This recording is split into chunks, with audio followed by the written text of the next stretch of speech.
What's up, guys? Welcome back to another episode of KozMatt's Wrestling Recap. Let's get right into a very entertaining episode of Monday Night Raw. What did you think of the show, Matthew?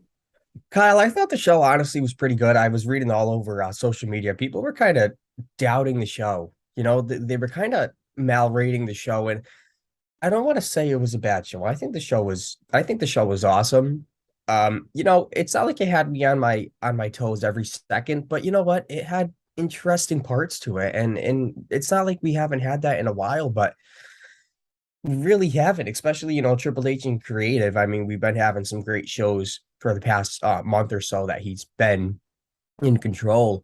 But I think this Raw was pretty darn good. I think since we're headed towards Saudi Arabia, I think they're slowly, they're trying to keep the peace. They're trying to build towards that too. But not every Raw is going to be perfect. And this Raw, I say it wasn't perfect, but I say it was good. I say it was very good. They The all way can't they be opened A up, plus rated. You know what I mean? yeah, but you're not going to get A+ rating shows every week. It is what it is. But the judgment they actually open the show, just cutting a promo how great they are, bragging especially about Dominic beating AJ Styles. Dominic saying he's basically the new generation's Eddie Guerrero. As they were actually joined by Styles, Carl Anderson, and Doc Gallows, the OC. AJ Styles mocking Dominic, comparing himself to Eddie Guerrero, and said he was more like a James Ellsworth, blah, blah, blah. Led to Anderson and Balor starting their own match. Pretty good match. Promo segment and match. It was the first half hour of the show. Balor was able to score the win after crazy mayhem at ringside. I think one of the takeaways was Rhea Ripley power slamming Dude, Gallows did outside you the see ring. that, man? That was impressive as hell, man. That guy's got to be at least close to 280, man. And she freaking lifted him up like it was nothing. She's the next China, man. She's the next China, He the eighth, called it. whatever, ninth, 10th, 12th, 20th, whatever wonder of the world. She'll become one of those too. Talking about our next feud, I think storylines in WWE, they're a lot more compelling, and especially this one. I think this is one of my favorite ones going on. The Miz and the Dexter Loomis. So Miz come out to talk about his feud with Dexter Loomis, mentioning how nobody really has seen Ciampa in weeks, claiming that he has been tormented by crazy sleepless nights, everything that's been going on. Gargano actually arrives, right, to tell them is he is kind of just full of himself, revealing Ciampa is injured, not missing, saying the A-lister has to tell the truth if he wants everything to stop. This brought out our truth. I see what they were saying. He has to tell the truth. Truth goes, okay, I'm here. I'm the truth. Tell the truth. It it, it, it was stupid, but you know what? It was freaking great. Anything to get our truth on TV, man. I love it. But it was good. It was actually good. It was the Miz versus our truth after this. Our truth just kind of led. Let's have a match, whatever. Let's have a match. Miz was like, okay, yeah, let's do it. He got a little pissed off. Miz was actually distracted by Gargano, who was showing up ringside throughout the match, who was dressed up like Dexter Loomis. But it was somewhat entertaining. We didn't see Dexter tonight, but I thought it was him for a second. Miz looked scared. Our truth took a W. I'll give it a 10. Hey, could this be the future run of our truth? Maybe he'll be Oh, put back in that title scene.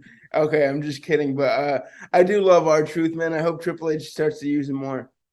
I think so. I think so. I think he sees, especially what's been going on WWE Lives. If you guys don't know, their shows on the weekends, him and Shelton Benjamin are slowly forming a tag team.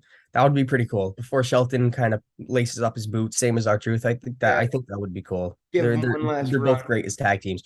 Next, we see Austin Theory and Mustafa Ali meeting for a singles match. Now, what I want to talk about, Seth Rollins was actually ringside. Seth Rollins kind of, hyping up Theory. I think it's something Theory needed. I really do. Rollins actually distracted Ali so Theory could trip him on the top rope and hit his finisher for the win. Um, it it didn't really, accomplish, I think, what they're trying to get at. But you know what? It kind of elevated Theory, not gonna lie. Rollins and Ali fought after the match until Rollins retreated to the back. But I think we got Ali as the underdog, and it's just gonna roll with the punches. And I kind of dig where all this is going with Theory, Ali, and also Seth Rollins. Oh yeah, absolutely. You know what? Seth Rollins literally, I say this week after week, he elevates whatever superstar that he's doing a promo with in the ring with. I think this was great for Theory to kind of get pushed by Seth Rollins a little bit. And you know what? Mustafa Ali versus Seth Rollins, this rivalry is heating up, and I love it. I agree. Now, what's heating up next? Let's talk about Omos. I really am just going to blow through this one. Braun Strowman, he wasn't on Raw, whatever. MVP asked for basically men jobbers to face a Nigerian giant, Omos. Omos just destroys all four men. I thought they had a chance, but no, No. didn't really happen. Moving forward, backstage segment earlier in the show, Elias and Gable met for a match to kind of settle their differences after Riddle was talking with Elias backstage and Otis and Gable kind of interrupted. You know what? I think I'll take Good, this. good Riddle in the match. fray too. I'm not concerned. You know, I think whatever Riddle is given, he just makes the best out of it. Elias actually took a win. Otis and Gable attacked Elias after the match, but Riddle made the save, taking out the Alpha Academy, lifted up Elias. Elias accepted it. Could we see Elias and Riddle form a tag team? I don't know. Yeah, so many questions up in the air. One thing I have to say is I think Riddle's kind of like the Sami Zayn of Monday Night Raw. Whatever storyline that he's given, he just makes work exactly what you said. And I think Triple H appreciates that, and I think he's going to provide for a bigger push in the future. I think I've been having my hair up. I didn't even notice that because I'm reading off a little bit of a script just to keep me intact. But you know what? That's right. Everybody's going to have to deal with that. What I want to deal with next, okay? This, okay, Baron Corbin versus Johnny Gargano, right? Later on in the night, we had a backstage confrontation between these two. JBL was on commentary. You know, I really thought this would help Baron Corbin elevate himself. And in my eyes, it is, but to the Not as crowd, much as we thought it was. it didn't do anything. Everybody still chanted, Corbin sucks. Um, I don't know. I don't know. Baron Corbin did take a W after JBL. The ref was tending to Baron Corbin. JBL just kind of tripped Gargano on the apron to give Corbin the setup to hit and end of days for the win.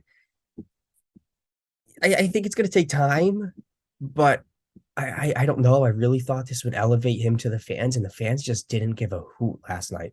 Yeah, I mean, like you said, it might take a week or two, but it's kind of sucky for Baron Corbin, a great worker in the ring. I thought he was going to get an established push with JBL by his side, and I hope everything works out. Yeah, I think so too. Now, our main event, the way our main they did it very well. The way our main event elevated was from an interview backstage with Bailey, Dakota Kai, Sky, and Candice LeRae.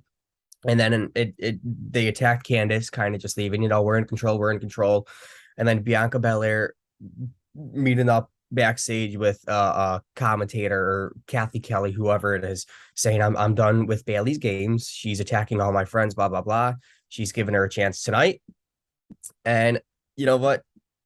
She gave her a chance. What a match this was. I think this was a great match without much commercial breaks. It kind of felt like it was a bit too long, but the breaks did help with this match. We saw some pretty good tactical wrestling. We actually saw Kai and Sky demand to clear the table off the announcers table. Belair was able to powerbomb Bailey, but it wasn't actually hard enough, so she didn't go through. But basically Bailey took the W with help from Kai and Sky, of course. We saw a few screwy finishes during the show, but you know what?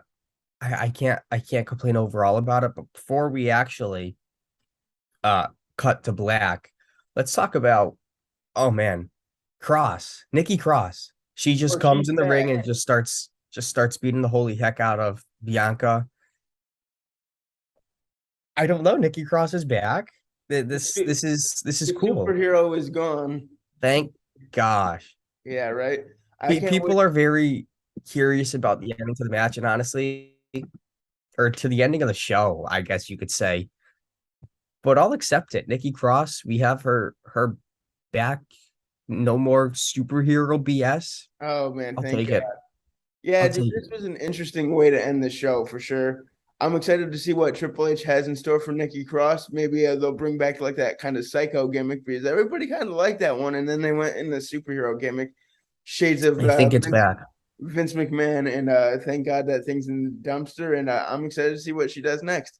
But let us know what you guys thought about the show. Always like, comment, and subscribe. We had a hell of a main event to end this thing, and we will see you guys later on Saturday for a SmackDown recap. Until then, peace out. Before we go, Roman Reigns is actually scheduled on SmackDown, and Brock Lesnar is scheduled on Raw next week in Dallas, Texas, for Halloween. Next Raw is Halloween. They're gonna have something up their sleeve, hopefully for that. But without further ado, man, I'm just pumped. We'll see everybody Saturday and Tuesday morning for both wrestling recaps.